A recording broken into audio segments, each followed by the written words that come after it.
시작됩니다. 지금까지 인생은 찬스였습니다. 저 여자가 정숙이일 리 없어. 아니야, 절대 아닐 거야. 비 오는 오후 서울역 근처 작은 골목. 노숙자 김도윤은 비에 젖은 박스를 깔고 웅크린 채 방금 전 지나간 여자를 멍하니 바라보고 있었습니다. 누더기 같은 옷, 길거리에서 주운 신문지 더미, 빈 컵라면 용기들이 그의 곁에 흩어져 있었습니다. 10년 전 아픈 아들을 두고 도망친 죄책감이 그의 얼굴에 깊게 새겨져 있었지만 지금 그의 표정에는 믿을 수 없다는 충격이 가득했습니다. 그때 구두 굽소리와 함께 우산을 든 여자가 다시 골목으로 돌아왔습니다. 검정 구두, 단정한 트렌치 코트, 고급스러운 가방. 도윤의 시선이 그녀에게 고정되었습니다. 그 얼굴 박정숙이었습니다. 10년 전 자신이 버리고 떠난 아내. 아니야. 말도 안 돼. 도윤은 고개를 저었습니다. 믿을 수 없었습니다. 저 당당한 모습이, 저 고급스러운 옷차림이, 저 자신감 넘치는 걸음걸이가 그때 그 정숙일 리 없었습니다. 반지하 방에서 눈물 흘리며 자신을 붙잡던 그 여자와는 완전히 다른 사람 같았습니다. 도윤은 58세였습니다. 구부정한 등과 깊게 패인 주름, 그리고 흑빛으로 변한 피부는 그가 겪어온 고난의 시간을 말해주고 있었습니다. 서울역 근처 골목은 쌀쌀한 가을비에 젖어 있었습니다. 출퇴근 시간을 피해 한산해진 오후 3시, 사람들의 발걸음은 빨랐고 아무도 골목 구석에 앉아있는 노숙자에게 눈길을 주지 않았습니다. 10년 전 도윤은 공장에서 일하는 평범한 가장이었습니다. 비록 넉넉하지는 않았지만 아내 정숙과 아들 준호와 함께 웃으며 살던 시절이 있었습니다. 하지만 아들이 희귀 근육병 진단을 받은 그날부터 모든 것이 무너지기 시작했습니다. 치료비는 눈덩이처럼 불어났고 정리해고까지 당했습니다. 도윤은 두려움과 무력감에 짓눌렸습니다. 결국 그는 가족을 버리고 도망쳤습니다. 나도 사람이다. 더는 못 버티겠어. 그때 자신이 내뱉은 말이 지금도 귓가에 생생했습니다. 정숙이 눈물을 흘리며 붙잡던 손을 뿌리치고 문을 박차고 나갔던 그날 밤 아들의 울음소리가 계단을 따라 울려 퍼졌습니다. 도윤은 뒤도 돌아보지 않았습니다. 그로부터 10년이 흘렀습니다. 도윤은 이곳저곳을 떠돌며 일용직 노동자로 살았지만 나이가 들수록 일자리는 줄어들었고 결국 거리로 내몰렸습니다. 후에는 매일 밤 그를 괴롭혔지만 돌아갈 용기는 없었습니다. 정숙은 천천히 걸으며 통화 중이었습니다. 네, 내일 오전 회의는 10시로 잡아주세요. 신메뉴 관련 자료도 미리 준비해 두시고요. 그녀의 목소리는 차분하면서도 자신감이 넘쳤습니다.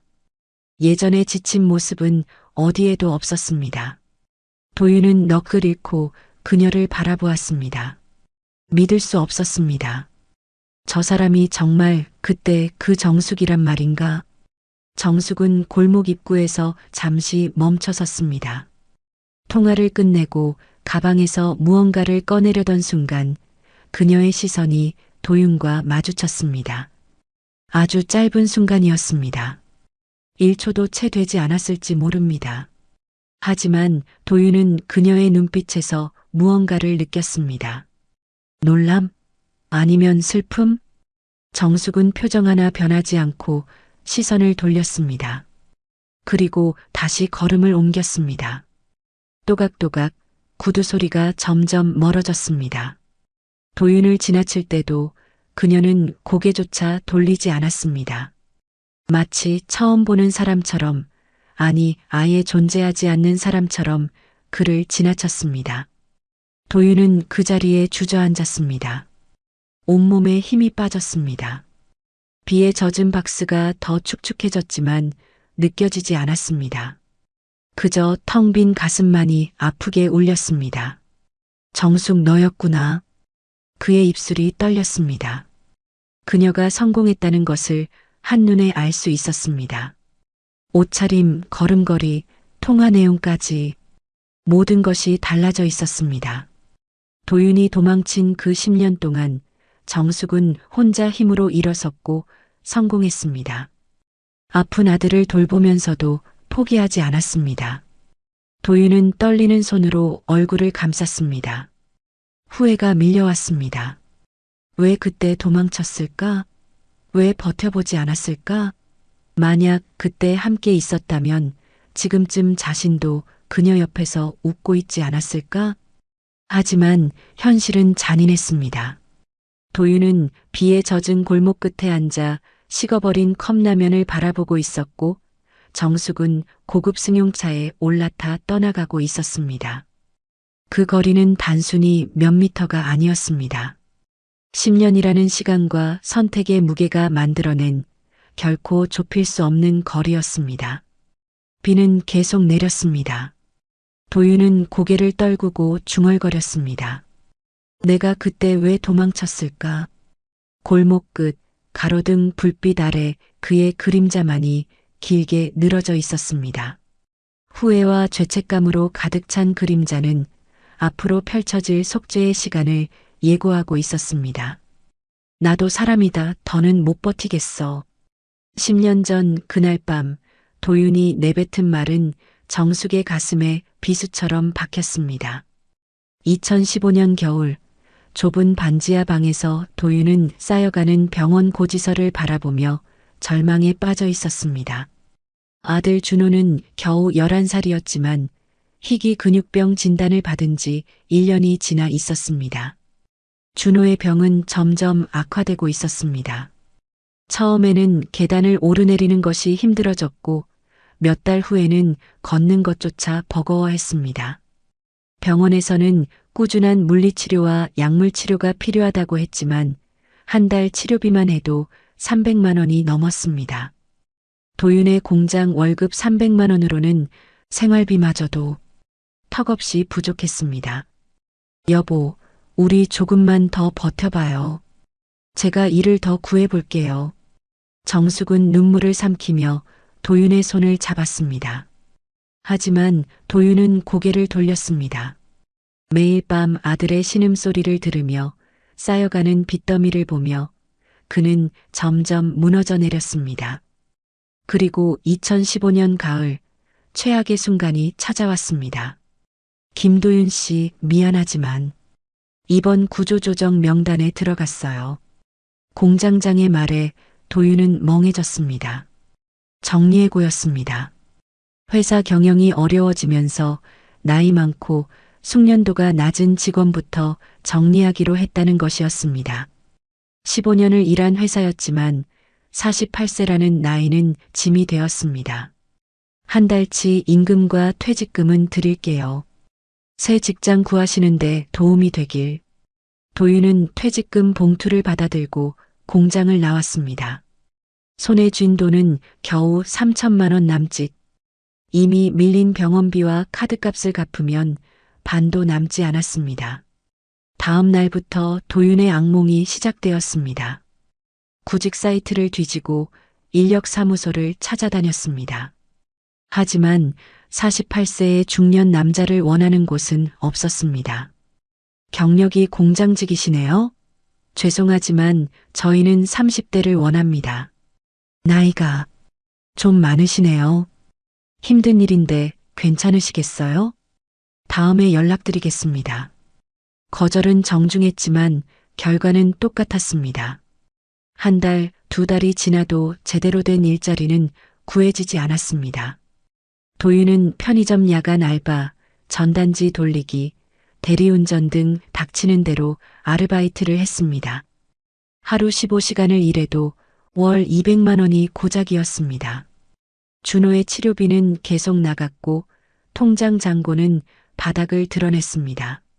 정숙도 식당 서빙과 야간 청소를 시작했지만 두 사람이 벌어도 모자랐습니다.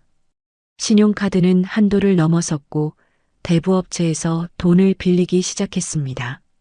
3개월이 지났습니다. 도윤은 하루 4곳의 아르바이트를 전전했습니다. 새벽 5시에 일어나 신문 배달, 오전에는 주차 관리, 오후에는 전단지 돌리기, 밤에는 대리운전. 몸은 망가졌고 정신은 피폐해졌습니다. 아빠, 아파. 밤마다 들려오는 준호의 신음소리. 약을 먹여도 효과는 점점 떨어졌습니다. 더 강한 약, 더 비싼 치료가 필요했습니다. 하지만 돈이 없었습니다. 여보, 이번 주 병원비가 또 밀렸대요. 350만 원이래요. 정숙의 말에 도윤은 아무 대답도 할 수 없었습니다. 통장에는 23만 원밖에 없었습니다. 빌릴 곳도 없었습니다. 친구들은 이미 등을 돌렸고 형제들도 더 이상 도와줄 수 없다고 했습니다. 어느 날 밤 도윤은 한강 다리 위에 서 있었습니다. 차가운 바람이 불었습니다. 난간 너머로 검은 강물이 흘렀습니다. 모든 것을 끝내고 싶었습니다. 이 고통에서 벗어나고 싶었습니다. 하지만 뛰어내릴 용기도 없었습니다. 도윤은 주저앉아 울었습니다.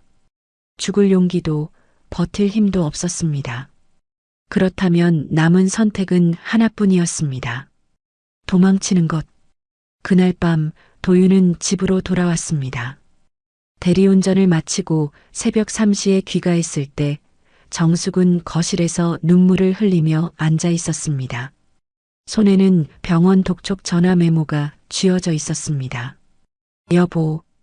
도윤은 고개를 돌렸습니다. 그리고 침묵 속에서 옷가지 몇 벌을 가방에 넣기 시작했습니다. 무슨 짓이에요? 지금 뭐 하는 거예요? 정숙이 벌떡 일어났습니다. 도윤은 통장을 주머니에 넣었습니다. 나 더 이상 못 버티겠어. 미안해. 여보, 제발. 우리 함께 버텨요. 제발. 정숙이 울먹이며 도윤의 팔을 붙잡았습니다. 하지만 도윤은 이미 마음을 굳힌 상태였습니다. 그는 정숙의 손을 떼어냈습니다. 미안해. 난 더 이상 못 버티겠어. 정숙이 눈물을 흘리며 붙잡던 손을 뿌리치고 도윤은 문을 박차고 나갔습니다. 계단을 내려가는 그의 등 뒤로 준호의 울음소리가 들렸습니다. 아빠, 아빠. 도윤은 뒤도 돌아보지 않았습니다. 그렇게 그는 가족을 버렸습니다. 다음 날부터 정숙의 전쟁이 시작되었습니다. 아침 6시에 일어나 준호에게 아침을 먹이고 학교에 보낸 후 그녀는 근처 식당으로 달려갔습니다. 점심시간 서빙을 마치면 다른 식당으로 이동해 오후 2시부터 5시까지 설거지를 했습니다. 저녁에는 준호를 병원에 데려가 물리치료를 받게 한 후 밤 9시부터 새벽 2시까지 치킨집 배달 일을 했습니다. 하루 평균 수면 시간은 4시간이 채 되지 않았습니다. 정숙의 손은 세제와 뜨거운 물에 상처투성이가 되었고 발은 하루 종일 서 있느라 퉁퉁 부어 올랐습니다. 하지만 그녀는 멈추지 않았습니다. 준호가 살아있는 한 난 멈출 수 없어. 이 한마디가 그녀를 움직이게 했습니다. 준호는 엄마의 고생을 알았는지 한 번도 투정을 부리지 않았습니다. 아픈 다리를 끌며 학교에 가고 병원에서도 꾹 참으며 치료를 받았습니다. 밤에는 엄마가 피곤해할까봐 조용히 책을 읽으며 기다렸습니다. 3년이 흘렀습니다. 정숙은 일하던 식당의 사장님이 은퇴하면서 가게를 넘겨받을 기회를 얻었습니다. 단골이었던 한 손님이 돈을 빌려줬고 정숙은 작은 식당의 주인이 되었습니다. 그녀는 새벽부터 밤까지 식당을 운영하며 손님 한 명 한 명을 정성껏 대했습니다. 사장님, 이 집 김치찌개 정말 맛있어요. 비결이 뭐예요? 정성이죠. 제가 가족 먹인다 생각하고 만들거든요. 정숙의 성실함과 정성은 입소문을 탔습니다. 손님이 점점 늘어났고 2년 후에는 2번째 지점을 열었습니다. 그리고 5년 후에는 서울 시내에 5개의 체인점을 운영하는 성공한 사업가가 되어 있었습니다. 하지만 성공에는 대가가 따랐습니다. 정숙은 과로와 스트레스로 심장에 무리가 왔습니다. 2년 전 건강검진에서 심장질환 진단을 받았고 의사는 수술과 휴식을 권했습니다. 하지만 정숙은 고개를 저었습니다. 아직은 안 돼요. 준호 대학 보낼 때까지는 버텨야 해요. 준호는 이제 대학생이 되었습니다. 병은 여전히 완치되지 않았지만 꾸준한 치료 덕분에 상태가 많이 호전되었습니다. 휠체어 없이도 보조기구만으로 걸을 수 있게 되었고 컴퓨터 프로그래밍을 전공하며 미래를 준비하고 있었습니다. 정숙은 아들이 잠든 밤 조용히 가슴에 손을 얹었습니다. 불규칙한 심장 박동이 느껴졌습니다. 언제까지 버틸 수 있을까? 두려웠습니다. 하지만 후회는 없었습니다. 준호가 자신을 보며 웃을 때마다 모든 고통이 의미 있었다는 것을 느꼈습니다. 그날 밤 정숙은 오래된 서랍에서 10년 전 가족 사진을 꺼내 보았습니다. 사진 속에서 도윤은 웃고 있었고 어린 준호는 아빠 어깨에 올라타 환하게 웃고 있었습니다. 정숙은 사진을 가슴에 안고 조용히 중얼거렸습니다. 당신이 떠난 그 10년 우리는 이렇게 살았어요. 밤은 깊어갔습니다. 창밖으로 서울의 야경이 반짝였습니다. 정숙이 일궈낸 성공의 불빛들이었지만 그녀의 가슴 속에는 여전히 깊은 상처와 외로움이 남아 있었습니다. 그리고 멀지 않은 곳, 비에 젖은 골목에서 도윤은 후회의 눈물을 흘리고 있었습니다. 두 사람 사이의 10년은 너무나 달랐습니다. 한 사람은 도망쳤고 한 사람은 싸웠습니다. 그 선택의 결과가 지금 이 순간을 만들어냈습니다. 며칠 후 도윤은 우연히 강남역 근처 큰 거리를 지나가고 있었습니다. 배가 고팠지만 주머니에는 1,000원짜리 동전 몇 개만 남아 있었습니다. 편의점 앞을 지나칠 때 그는 저 멀리 환하게 빛나는 간판 하나를 발견했습니다. 정숙네 집밥 마이너스 커다란 간판이 저녁 하늘 아래 밝게 빛나고 있었습니다. 도윤의 발걸음이 멈췄습니다. 심장이 두근거렸습니다. 혹시 그 정숙일까? 다리가 저절로 그곳을 향해 움직였습니다. 가까이 다가갈수록 식당의 규모가 눈에 들어왔습니다. 3층 건물 전체를 사용하는 대형 식당이었습니다. 1층은 일반 홀, 2층은 단체석, 3층은 프라이빗 룸으로 보였습니다. 입구 앞에는 대기 손님들이 줄을 서 있었습니다. 젊은 직장인부터 중년 부부, 가족 단위 손님까지 다양했습니다. 도윤은 유리창 너머로 내부를 들여다보았습니다. 깔끔하고 모던한 인테리어, 바쁘게 움직이는 직원들, 그리고 음식을 나르며 환하게 웃는 그녀가 보였습니다. 박정숙이었습니다. 그녀는 단정한 한복 스타일의 유니폼을 입고 있었습니다. 머리는 단아하게 올리고 손님들 사이를 누비며 주문을 받고 음식을 추천하고 있었습니다. 그녀의 얼굴에는 자신감과 여유가 가득했습니다. 손님들은 그녀를 보며 편안하게 웃었고 직원들은 그녀의 지시에 따라 능숙하게 움직였습니다. 사장님, 2층 예약 손님 도착하셨어요. 네, 제가 직접 안내할게요. 지배인님, 1층 홀 좀 부탁해요. 정숙의 목소리가 유리창 너머로 희미하게 들렸습니다. 도윤은 넋을 잃고 서 있었습니다. 저 사람이 정말 10년 전 그 정숙일까? 좁은 반지하 방에서 낡은 옷을 입고 눈물 흘리던 그 여자가 맞나? 도윤의 눈에 식당 한쪽 벽면에 걸린 사진들이 들어왔습니다. 정숙이 지역 상인회 장상을 받는 사진, TV 프로그램에 출연한 사진, 푸드 페스티벌에서 대상을 받는 사진, 그리고 가장 크게 걸린 사진에는 모범 사업자 표창 현판이 있었습니다. 저 사람이 정말 대단해졌구나. 도윤의 입에서 저절로 감탄이 흘러나왔습니다. 하지만 그 감탄에는 질투가 섞여 있었습니다. 자신이 버리고 도망친 여자가 자신 없이도 이렇게 성공했다는 사실이 그를 짓눌렀습니다. 만약 자신이 그때 함께 있었다면 지금쯤 저 식당의 공동사장으로 함께 웃고 있지 않았을까? 그때였습니다. 갑자기 식당 안이 소란스러워졌습니다. 도윤은 유리창 너머로 상황을 지켜봤습니다.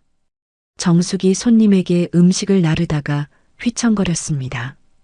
그녀는 벽을 짚으며 균형을 잡으려 했지만 순간 무릎이 꺾이며 바닥에 주저앉았습니다. 사장님, 직원들이 달려갔습니다. 손님들도 자리에서 일어났습니다. 도윤의 심장이 쿵쾅거렸습니다. 몸이 저절로 움직였습니다. 식당 문을 박차고 들어갔습니다. 정수가, 도윤이 소리쳤습니다. 하지만 소란 속에서 그의 목소리는 묻혔습니다. 직원 한 명이 119에 전화를 걸고 있었고 다른 직원은 정숙을 부축해 의자에 앉히고 있었습니다. 정숙은 창백한 얼굴로 가슴을 움켜쥐고 있었습니다. 숨을 헐떡이며 가방에서 약통을 꺼내려 했지만 손이 떨려 제대로 잡지 못했습니다. 도윤은 그녀에게 다가가려 했습니다. 바로 그때 식당 문이 다시 열렸습니다. 한 청년이 휠체어를 타고 급하게 들어왔습니다. 준호였습니다. 엄마, 엄마. 준호가 다급하게 어머니에게 달려갔습니다. 21살이 된 아들은 많이 자라 있었습니다. 그는 직원에게서 약통을 받아 정숙에게 건넸습니다. 정숙은 약을 입에 넣고 물을 마셨습니다. 천천히 호흡이 안정되었습니다. 괜찮으세요, 엄마? 괜찮아. 잠깐 어지러웠을 뿐이야. 정숙이 아들의 손을 잡으며 힘없이 웃었습니다. 준호는 안도의 한숨을 쉬다가 문득 식당 안을 둘러봤습니다. 그의 시선이 도윤에게 멈췄습니다.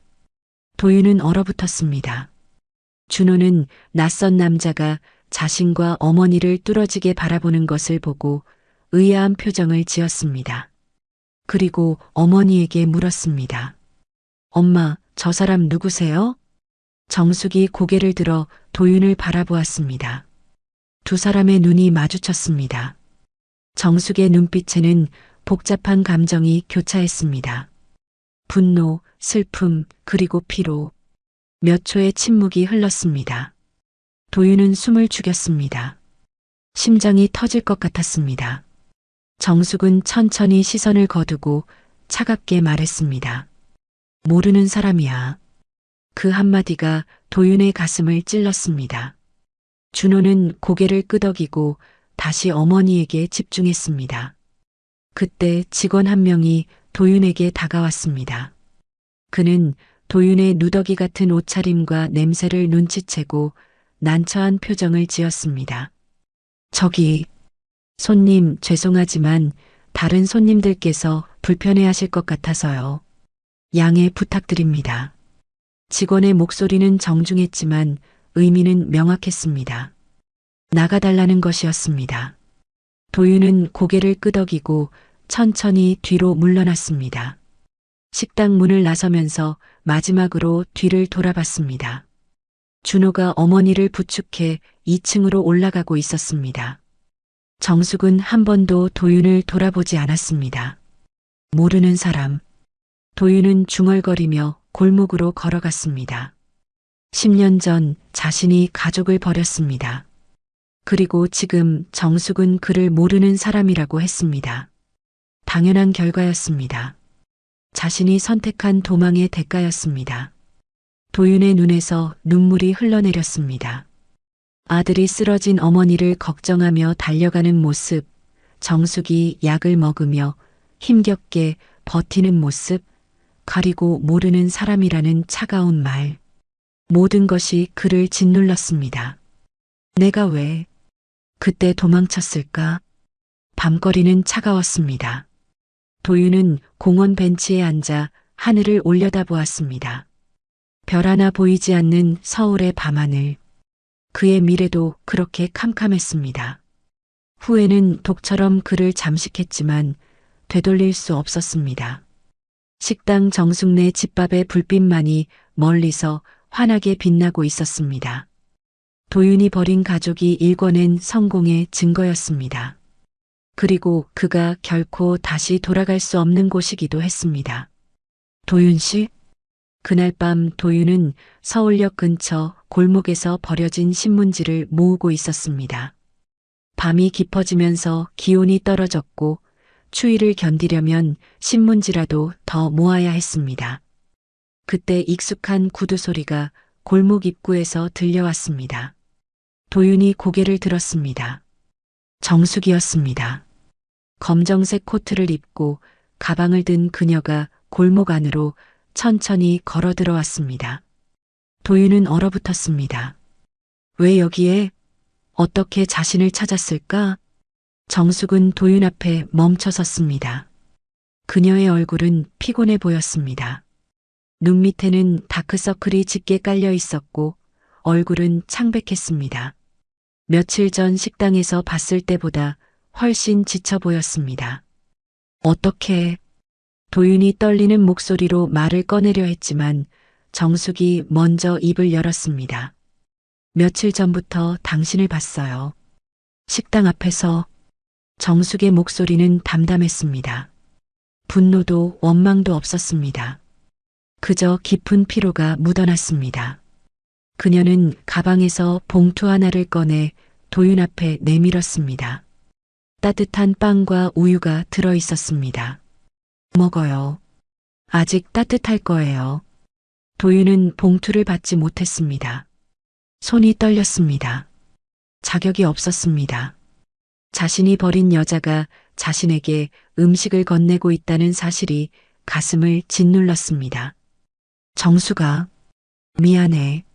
정말 미안해. 도윤의 눈에서 눈물이 흘러내렸습니다. 10년 동안 삼켜왔던 후회가 한꺼번에 터져 나왔습니다. 정숙은 조용히 그를 바라보았습니다. 그녀의 눈빛에는 복잡한 감정이 교차했습니다. 미안하다는 말. 이제 와서 무슨 소용이에요? 정숙이 작은 목소리로 말했습니다. 원망이 아니었습니다. 그저 현실을 받아들인 사람의 담담함이었습니다. 그녀는 도윤 옆 박스 위에 조용히 앉았습니다. 고급스러운 코트가 더러운 골목 바닥에 닿았지만 그녀는 신경 쓰지 않았습니다. 준호는 아직 아파요. 정숙이 하늘을 올려다보며 말했습니다. 도윤은 숨을 멈췄습니다. 많이 좋아지긴 했어요. 걸을 수도 있고 대학도 다니고 있어요. 하지만 완치된 건 아니에요. 평생 관리하며 살아야 해요. 정숙의 목소리가 조금씩 떨렸습니다. 그녀는 가슴에 손을 얹었습니다. 그리고 나도 아파요, 심장이요. 도윤이 고개를 들어 정숙을 바라보았습니다. 그녀의 얼굴은 창백했고 숨을 쉴 때마다 약간씩 힘들어하는 것이 보였습니다.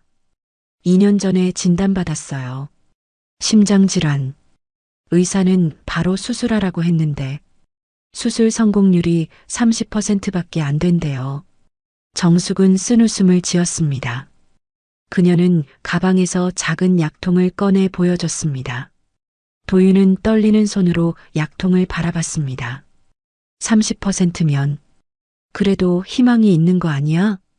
나머지 70%는 수술대 위에서 죽는데요. 심장이 너무 약해져서 수술 자체를 버티지 못한다고 했어요. 정숙의 목소리가 떨렸습니다. 그래서 약 먹으면서 버텨왔어요. 조심히 지내면 몇 년은 더 살 수 있다고 했거든요. 준호가 대학 졸업하고 취직할 때까지만 버티자. 그렇게 생각했어요. 도윤은 아무 말도 할 수 없었습니다. 정숙은 하늘을 올려다보며 계속 말했습니다. 근데 지난주에 다시 검사받았어요. 상태가 급격히 악화됐대요. 정숙은 가슴에 손을 얹었습니다. 그 순간 그녀의 얼굴이 일그러지며 가슴을 움켜쥐었습니다. 숨을 헐떡이며 약통을 열려 했지만 손이 떨려 뚜껑이 열리지 않았습니다. 정수가 도윤이 다급하게 약통을 받아 뚜껑을 열었습니다. 정숙은 약 하나를 입에 넣고 가방에서 꺼낸 물을 마셨습니다. 몇 분이 지나자 천천히 호흡이 안정되었습니다. 하지만 그녀의 얼굴은 여전히 창백했습니다. 괜찮아. 조금만 있으면 괜찮아. 정숙이 힘없이 중얼거렸습니다. 도윤은 그녀 옆에 바짝 붙어 앉았습니다. 떨리는 손으로 정숙의 등을 토닥였습니다. 병원 가자. 지금 당장 병원 가자. 안 돼요. 준호가 걱정할까봐. 아직은. 정숙이 고개를 저었습니다. 한참을 숨을 고르던 정숙이 다시 입을 열었습니다. 의사가 3개월이라고 했어요. 도윤의 심장이 멎는 것 같았습니다. 수술하면 살 수 있는 거 아니야? 수술 성공률이 30%래요. 성공하면 완치될 수 있지만 70%는 수술대 위에서 죽는데요. 수술 안 하면 약 먹으면서 3개월은 버틸 수 있대요. 정숙은 조용히 말을 이었습니다. 저는 도박하고 싶지 않아요. 준호 곁에서 3개월이라도 확실히 있고 싶어요. 수술했다가 내일 당장 죽을 수도 있잖아요. 그럼 준호는 정숙의 목소리가 떨렸습니다. 강한 여자였지만 이 순간만큼은 약해 보였습니다. 도윤은 가슴이 무너지는 것 같았습니다. 자신이 도망친 10년 동안 정숙은 혼자 아들을 키우고 사업을 일으키고 그러면서 자신의 건강까지 망가뜨렸습니다. 왜 혼자 다 짊어졌어? 혼자라도 해야 했으니까요. 당신이 없었으니까. 정숙의 말이 날카롭게 도윤의 가슴을 찔렀습니다. 하지만 그것은 사실이었습니다. 도윤은 고개를 떨구고 흐느꼈습니다. 정숙은 잠시 침묵하다가 조용히 말을 이었습니다. 혹시 내가 만약 안 깨어나면 준호를 부탁해요. 도윤의 눈이 커졌습니다. 정숙은 그를 똑바로 바라보았습니다. 준호한테는 아직 아빠 이야기를 많이 안 했어요. 그 애가 물어봐도 대충 얼버무렸어요.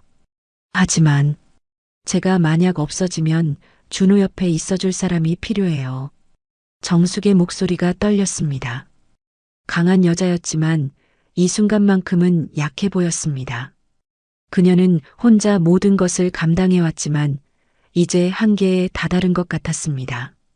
저는 오래 못 버틸 것 같아요. 심장이 점점 약해지고 있어요. 의사는 언제 문제가 생길지 모른다고 했어요. 도윤은 숨이 막혔습니다. 자신이 버린 여자가, 자신이 도망쳤던 그 여자가 죽음을 앞두고 있었습니다. 그리고 마지막으로 자신에게 아들을 부탁하고 있었습니다. 정수가 약속해요. 다시는 도망치지 않겠다고. 정숙의 눈에서 눈물이 흘러내렸습니다. 강했던 여자가 처음으로 무너지는 순간이었습니다. 도윤은 떨리는 손으로 정숙의 손을 잡았습니다. 그녀의 손은 차가웠습니다.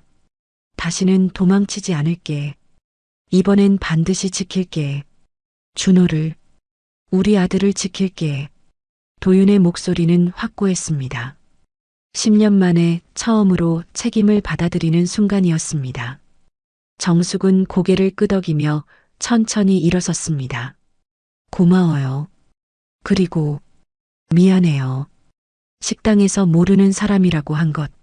아니야. 당연한 거였어. 내가 그럴 자격이 없었으니까. 정숙은 작은 미소를 지으며 봉투를 도윤 옆에 두었습니다. 그리고 가방에서 작은 상자 하나를 더 꺼냈습니다. 이거 가지고 계세요. 중고 휴대폰이었습니다. 오래된 기종이었지만 작동하는 것 같았습니다. 내가 이런 걸 받을 자격이 혹시 모르니까요. 긴급할 때 쓰세요. 제 번호 넣어뒀어요. 그리고 제 긴급 연락처에도 이 번호 등록해뒀어요. 정숙의 목소리가 떨렸습니다. 마치 무언가를 예감한 것처럼. 왜? 긴급 연락처에. 만약에요. 만약 제게 무슨 일이 생기면 당신이라도 알아야 할 것 같아서요. 도윤은 떨리는 손으로 휴대폰을 받았습니다. 정숙은 천천히 골목을 빠져나갔습니다. 도윤은 그녀의 뒷모습을 바라보았습니다. 예전보다 훨씬 여위고 힘겹게 걷는 모습이 눈에 들어왔습니다. 하지만 도윤은 몰랐습니다. 이것이 정숙과 나누는 마지막 대화가 될 수도 있다는 것을, 그리고 그 휴대폰이 얼마나 빨리 울리게 될지도. 도윤은 봉투 속에 따뜻한 빵을 꺼내 들었습니다. 한 입 베어 물었지만 목이 메어 넘어가지 않았습니다. 눈물이 빵 위로 떨어졌습니다. 이번엔 절대 도망치지 않을 거야. 밤은 깊어갔습니다. 차가운 골목에서 도윤은 다짐했습니다. 10년의 후회를 씻어낼 마지막 기회. 그는 절대 놓치지 않을 것입니다. 보호자이신가요? 다음 날 새벽 2시 도윤의 휴대전화가 울렸습니다. 정숙이 자신에게 주고 간 바로 그 휴대전화였습니다. 강남성심병원 응급실입니다. 박정숙 환자분과 관련해서 연락드렸습니다. 도윤의 심장이 멎는 것 같았습니다. 무슨 일이? 정숙이가 어떻게 된 거예요? 환자분께서 식당에서 심장마비로 쓰러지셨습니다. 직원분이 119에 신고하셨고 지금 응급실에 계십니다. 보호자분께서 빨리 오셔야 할 것 같습니다. 전화기가 손에서 떨어질 뻔했습니다. 도윤은 골목에서 벌떡 일어났습니다. 맨발로 뛰어 신발을 주워 신고 병원을 향해 달렸습니다. 새벽 거리는 텅 비어 있었고 찬바람이 뺨을 때렸지만 느껴지지 않았습니다. 30분을 달려 병원에 도착했습니다. 숨을 헐떡이며 응급실 문을 박차고 들어갔습니다. 박정숙 환자. 박정숙 어디 있어요? 간호사가 놀라며 도윤을 안내했습니다. 응급실 커튼 너머로 정숙이 보였습니다. 산소 마스크를 쓰고 여러 기계에 연결된 채 침대에 누워 있었습니다. 창백한 얼굴, 감긴 눈, 불규칙하게 울리는 심장 박동 소리. 정수가. 도윤이 떨리는 목소리로 불렀습니다. 의사가 다가왔습니다. 보호자분이신가요? 네. 아니, 저는. 도윤은 말을 잇지 못했습니다. 자신이 보호자라고 할 자격이 있을까? 하지만 의사는 기다릴 시간이 없었습니다. 환자분 상태가 매우 위중합니다. 즉시 응급수술을 해야 합니다. 수술 동의서에 서명해 주셔야 합니다. 의사가 서류를 내밀었습니다. 도윤의 손이 떨렸습니다. 다른 보호자는요? 아들이 있는데. 아드님 연락처로 여러 번 전화했는데 받지 않으시네요. 환자분 핸드폰에서 찾은 긴급 연락처가 보호자분 번호였습니다. 도윤은 떨리는 손으로 정숙의 가방에서 핸드폰을 꺼냈습니다. 준호에게 부재중 전화가 15통이었습니다. 문득 정숙이 했던 말이 떠올랐습니다. 준호가 이번 주말에 대학 MT를 간다고 했었습니다. 산속 펜션이라 전화가 잘 안 될 거라고. 선생님, 수술 안 하면 어떻게 되나요? 지금 상태로는 오늘 밤을 넘기기 힘듭니다. 도윤의 눈앞이 캄캄해졌습니다. 정숙이 죽을 수도 있다는 말이었습니다. 10년 전 자신이 버린 여자가, 어젯밤 자신에게 아들을 부탁했던 여자가 지금 자신의 결정을 기다리고 있었습니다. 제가 서명하겠습니다. 도윤은 펜을 잡았습니다. 손이 너무 떨려 글씨가 제대로 써지지 않았습니다. 보호자란에 배우자라고 쓰려다가 멈췄습니다. 자신은 이미 10년 전에 그 자격을 버렸습니다. 하지만 지금 이 순간 정숙의 생명이 자신의 결정에 달려 있었습니다. 가족. 도윤은 그렇게 적었습니다. 그리고 떨리는 손으로 서명했습니다. 김도윤이 10년 만에 처음으로 가족의 책임을 지는 순간이었습니다. 수술 시작하겠습니다. 의료진이 정숙을 수술실로 옮겼습니다. 도윤은 수술실 앞 복도에 주저앉았습니다. 수술 중 빨간 불이 켜졌습니다. 그는 고개를 묶고 기도했습니다. 종교도 없었지만 간절히 빌었습니다. 제발, 제발 살려주세요. 새벽 4시, 복도는 고요했습니다. 멀리서 구급차 사이렌 소리만 희미하게 들렸습니다. 도윤은 계속 준호에게 전화를 걸었습니다. 하지만 여전히 연결되지 않았습니다. 3시간이 지났습니다. 수술실 문이 열렸습니다. 의사가 마스크를 벗으며 나왔습니다. 도윤은 벌떡 일어났습니다. 어떻게 됐습니까? 수술은 성공적이었습니다. 하지만 아직 안심할 수 없습니다. 72시간이 고비입니다. 환자분이 깨어날 때까지 지켜봐야 합니다. 도윤은 무릎이 꺾이며 주저앉았습니다. 안도의 눈물이 흘러내렸습니다.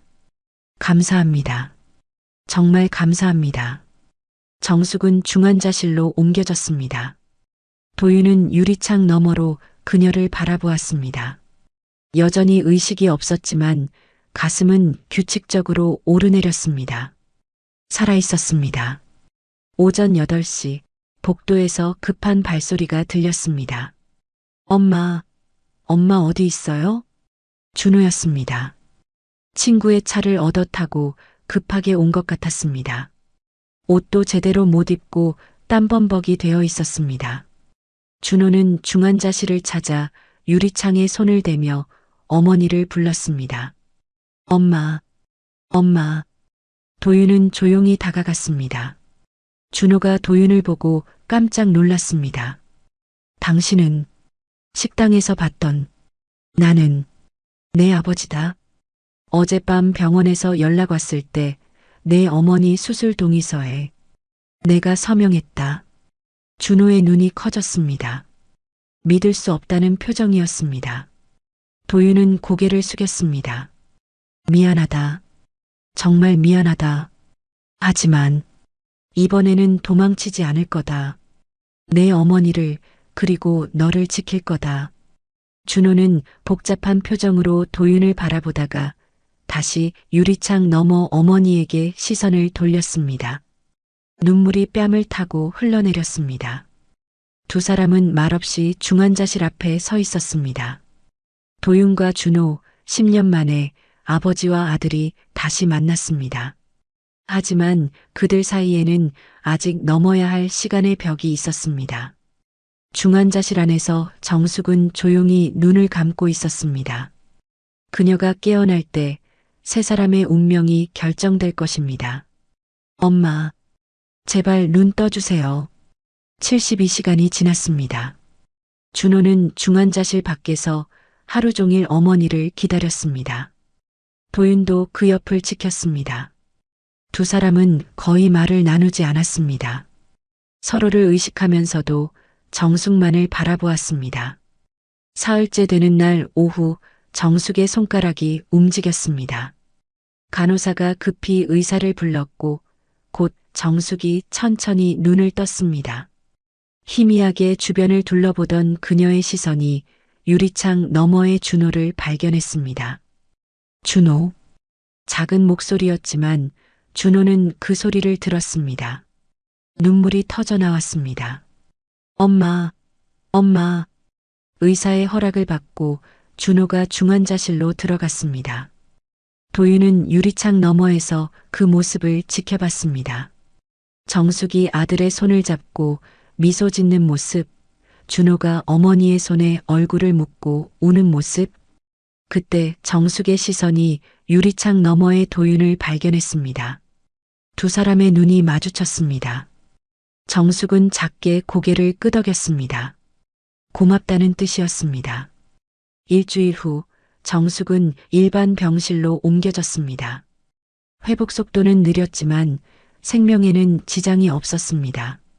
도윤은 매일 병원을 찾아 복도에서 정숙의 상태를 물었습니다. 하지만 병실 안으로 들어가지는 않았습니다. 자격이 없다고 생각했습니다. 어느 날 저녁 준호가 병실 밖으로 나왔습니다. 복도 창가에 서서 밤하늘을 바라보고 있었습니다. 도윤은 조심스럽게 다가갔습니다. 준호야. 준호는 돌아보지 않았습니다. 한참 침묵이 흐른 후 조용히 입을 열었습니다. 수술 동의서에 서명해 주신 거 고맙습니다. 당연한 거였다. 내 어머니니까. 당연하지 않아요. 준호의 목소리가 떨렸습니다. 그는 천천히 도윤을 바라보았습니다. 눈에는 눈물이 고여 있었습니다. 11년 전 당신은 우리를 버렸어요. 당연하지 않았죠. 그런데 이번에는 왜 당연하다고 하세요? 도윤은 할 말이 없었습니다. 준호는 계속 말했습니다. 알아요. 엄마가 당신한테 저를 부탁했다는 것. 그래서 온 거죠? 아니다. 나는 거짓말하지 마세요. 준호의 목소리에 분노가 섞였습니다. 그동안 참아왔던 감정이 터져나오기 시작했습니다. 11년 동안 엄마가 얼마나 힘들었는지 아세요? 하루 20시간씩 일하시면서 저 키우신 거 아세요? 밤마다 혼자 우시는 소리 들으면서 자란 거 아세요? 준호는 잠시 말을 멈췄다가 떨리는 목소리로 계속 이어갔습니다. 당신이 떠난 다음 날, 저 휠체어 타고 서울역 갔었어요. 매일 갔어요. 한 달 동안 도윤의 얼굴이 창백해졌습니다. 숨이 막혔습니다. 엄마가 말리셨지만 저는 아빠가 거기 계실 거라고 믿었어요. 11살짜리 애가 혼자 휠체어 밀고 서울역 구석구석 돌아다녔어요. 노숙자 아저씨들한테 사진 보여주면서 우리 아빠 못 보셨어요? 물어봤어요. 준호의 눈에서 눈물이 흘러내렸습니다. 한겨울에 눈 오는 날에도 비 오는 날에도 혹시나 아빠가 거기 계실까봐 아프고 힘들어서 집에 못 오시는 건가봐. 그렇게 생각했어요. 도윤은 가슴이 찢어지는 것 같았습니다. 아들이 휠체어를 타고 자신을 찾아 헤맸다는 사실에 눈앞이 캄캄해졌습니다. 그때 자신은 어디에 있었을까? 다른 도시로 도망가서 술이나 마시고 있었을 것입니다. 한 달 후에야 엄마가 우시면서 말씀하셨어요. 아빠는 안 돌아오신대요. 우리를 버리고 가신 거래요. 준호는 주먹으로 눈물을 닦았습니다. 그날 이후로 저는 아빠를 찾는 걸 포기했어요. 아니, 아빠를 지웠어요. 엄마가 더 힘들까봐. 다시는 아빠 이야기 꺼내지 않았어요. 준호의 눈물이 떨어졌습니다. 도윤은 고개를 숙였습니다. 엄마가 심장 아프신 것도 다 저 때문이에요. 아니, 당신 때문이에요. 당신이 도망가서 엄마 혼자 다 짊어지셨으니까. 준호는 주먹을 불끈 쥐었습니다. 도윤은 그 주먹을 받을 준비가 되어 있었습니다. 하지만 준호는 주먹을 내리지 않았습니다. 그저 고개를 떨구며 흐느꼈습니다. 아빠가 있었다면, 아빠가 옆에 있었다면, 엄마가 이렇게 아프지 않았을 텐데. 그 말이 도윤의 가슴을 찔렀습니다. 준호는 처음으로 아빠라고 불렀습니다. 하지만 그 말에는 그리움이 아니라 원망과 슬픔이 담겨 있었습니다. 도윤은 무릎을 꿇었습니다. 병원 복도 한가운데서 아들 앞에 무릎을 꿇고 고개를 숙였습니다. 미안하다. 정말 미안하다. 아빠가 잘못했다. 도윤의 목소리가 떨렸습니다. 준호는 무릎 꿇은 아버지를 내려다보았습니다. 일어나세요. 창피하게. 아니다. 이게 맞다. 너한테 용서받을 자격도 없지만 그래도 이렇게라도 사과하고 싶었다. 준호는 복잡한 표정으로 아버지를 바라보았습니다. 한참 후 작은 목소리로 말했습니다. 진짜 변했는지 시험해 보겠어요. 뭐든지 해라. 뭐든지 하겠다. 엄마 퇴원하시면 식당 일 도와주세요. 엄마 대신 설거지하고 청소하고 음식 나르고 그렇게 1년 동안 성실하게 일하는 모습 보면 그때 다시 생각해 볼게요. 준호의 목소리는 차가웠지만 거절은 아니었습니다. 도윤은 고개를 끄덕였습니다. 하겠다. 1년이 아니라 10년이라도 하겠다. 마이너스. 한 달 후 정숙은 퇴원했습니다. 아직 완전히 회복되지 않았지만 집에서 요양하기로 했습니다. 도윤은 정숙과 준호가 사는 아파트 근처에 작은 고시원 방을 얻었습니다. 그리고 매일 아침 6시에 일어나 식당으로 갔습니다. 설거지, 청소, 재료 정리, 쓰레기 버리기. 도윤은 묵묵히 일했습니다. 처음에는 직원들도 의아해했지만 곧 그의 성실함을 인정하게 되었습니다. 저 아저씨 진짜 열심히 하시네. 사장님이랑 무슨 사이래요? 직원들이 수군거렸지만 정숙은 아무 말도 하지 않았습니다. 그저 멀리서 도윤이 일하는 모습을 조용히 지켜봤습니다.